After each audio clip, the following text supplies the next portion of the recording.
Welcome to the Jamila Adams Experience podcast.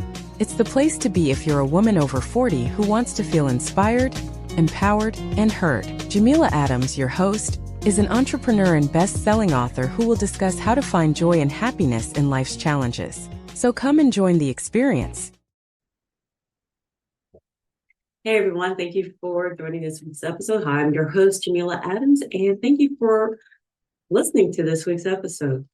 As you know, we're doing the Better Me, Better You theme throughout the year, and I just want to bring up topics that will bring a little conversation to our lives. So they vary from self-care to self-improvement to sharing our entrepreneurial journeys. You know, I have other business owners come onto the program and talk about how they started, what were the challenges, what were the things that they were able to do successfully.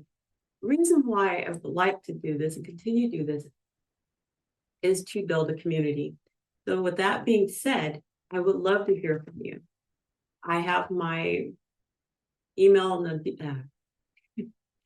the show notes. So if you don't mind, hit me up. The other thing too, like I said, just trying to find conversation. So let me know what topics you would like to hear and discuss. I definitely want to hear from you.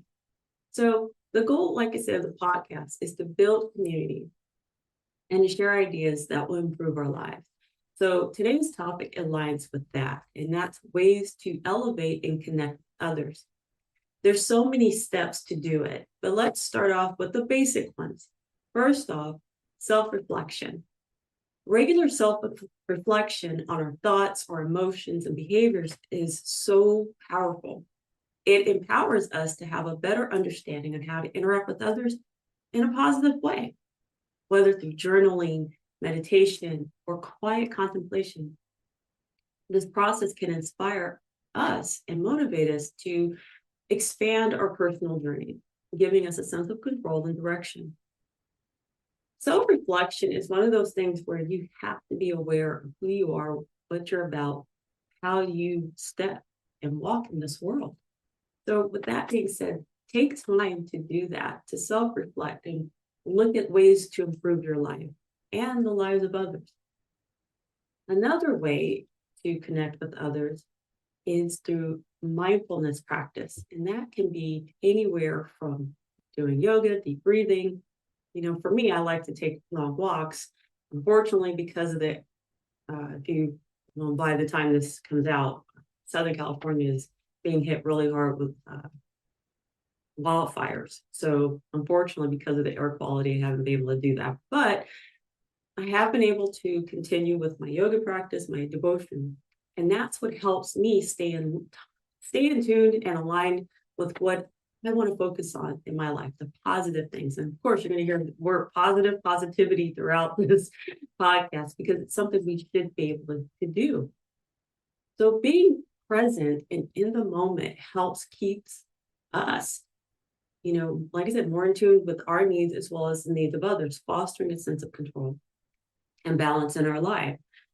Our relationships can either make us or break us. There's no in between. So it's always good to have something that will build, not destroy. Our words or actions can take people down or build them up. So let's be mindful of that. Another way to connect and elevate with others is through effective communication. Developing strong communication skills through active listening and maintaining eye contact and showing empathy gives us a sense that the person we're talking to really wants to know what's going on in our lives and how we can connect and build. You can express what's on your mind in a way that's respectful of others and yourself. For instance, using the I statements to express your feelings and thoughts in a tactful way can build a bridge, I should say, when communicating with others. Sometimes if we're not paying attention, we can turn around and say something completely out of pocket. And then people are going to look at us like, well, what was that all about? So be mindful, have effective communication, and just be self-aware of what the topic is. As they say, read the room and learn when to actively listen and not talk. So I just remember that one scripture. It says, be slow to speak and quick to listen. And that's what we have to do, effective communication. Another way to elevate and connect with people is through emotional intelligence. And it's interesting how that is such, to me, it's been a buzzword in the last 4 or 5 years, but it's something we've been practicing or should be practicing pretty much our whole lives. So enhancing our emotional intelligence by recognizing and managing our own emotions and understanding the emotions of others. This skill helps us build stronger, more empathetic relationships. This is something that we have to teach our children because in the last 20 years, I'm sure, like I said, we have developed this sense of, I'm going to say what I need to say. I don't care about what you feel about what I'm saying. It's only about what I need to say and get it off my chest. And that's not right. If we're going to connect with others, we have to learn to, like I said, be mindful of others and how we approach them and not be out of pocket or be disrespectful when expressing ourselves. So keep your emotions in check and listen to others as they speak. So it goes back to effective communication. Be an active listener. Listen to the tone of someone's voice. Check out their body language. Are their arms folded or hands on hips, or, just be mindful and look at how people are approaching you as well as how you approach others. Another way to elevate and connect with others is being a lifelong learner. Committing to lifelong learning and personal growth is an exciting, engaging journey. Whether you read books, attend workshops or webinars, or take courses on topics that interest you, learning and sharing your knowledge can lead to growth and better appreciation of what life has to offer. So in this instance, treating your life as a classroom is something that will, I believe, help all of us be able to move forward in a positive direction. By always learning and growing, we can get out of this mindset that everything revolves around us, because it doesn't. There are people who are self-centered, their ego is just all about them. But in order to build and relate to others, we have to learn. We have to relate to others. And that's one thing I find in this day and age, people are not doing. I'm pretty sure you know that as well. If we go into a networking meeting or into our office space, well, I work from home, so it doesn't really matter, but it's how I connect with others. And you have to get out of this mindset, everything is about you, because it isn't. It's not. I hate to break this to you, it's really not. But learning and understanding others in our space can definitely bridge and connect others. Another thing too that we have to understand and learn is how to set healthy boundaries. Please do not be a habitual line stepper. If you know Dave Chappelle, you know where that is coming from. But create healthy and establish healthy boundaries in your relationships. If you find that this person, be it your parent, your child, or whatever, says things to you that they know is upsetting to you, you need to reestablish or establish a boundary with them. It's like, I don't appreciate you talking about my weight. I don't appreciate you talking about my hair color, things of that nature.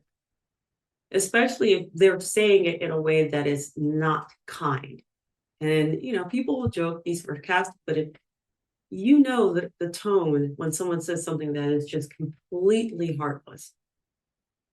Some people say it's just jokingly serious and you should be so sensitive. Well, no, you shouldn't say it, because obviously you're saying it to get a rise out of me or someone. And you have to set boundaries to say, hey, look, I don't appreciate you saying that. So clearly communicate your limits and respect the boundaries of others. And here's the other thing. If you set boundaries with others, you too have to recognize others will set boundaries with you. Not one way. It has to be a two-way thing. If you want people to have healthy boundaries with you, you in turn have to have healthy boundaries with others. Remember that. And it goes back to teaching our children this, because I think a lot of us forget that. Children need to learn boundaries as well. And you need to talk to them, maybe your grandkids or your adult children. You still need to set boundaries with people. Another way to elevate and connect with others is to show acts of kindness. Engage in regular acts of kindness, whether it be small gestures such as opening a door for a complete stranger who has packages in their hand, or waiting for someone to back out of their parking space so you can get in without honking at them.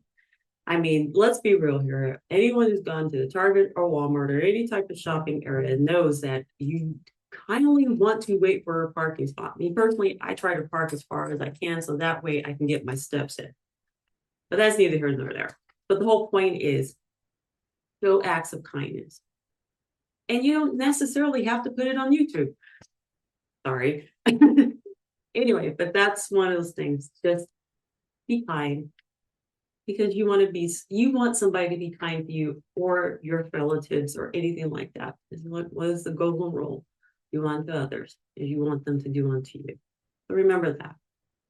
So another step in elevating and connecting with others is to build a supportive network.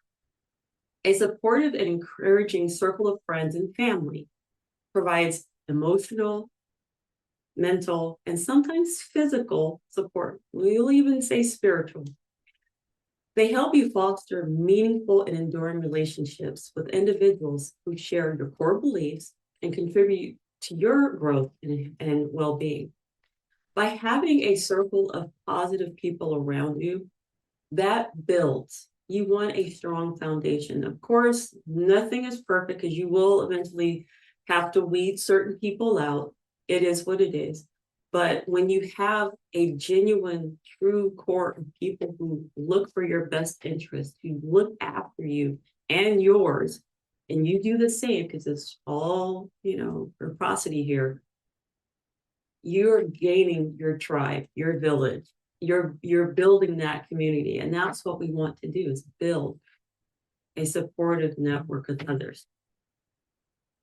So the other thing that we can do to elevate and connect with others is practice gratitude on the daily. Having an attitude of gratitude every day is a positive practice, or I should say powerful, as well as positive practice that will help you focus on the good in your life and appreciate what you have. Oftentimes we lose sight of what really matters, and a gratitude check will bring us back. Expressing gratitude and appreciation strengthens your connections with others and makes you feel,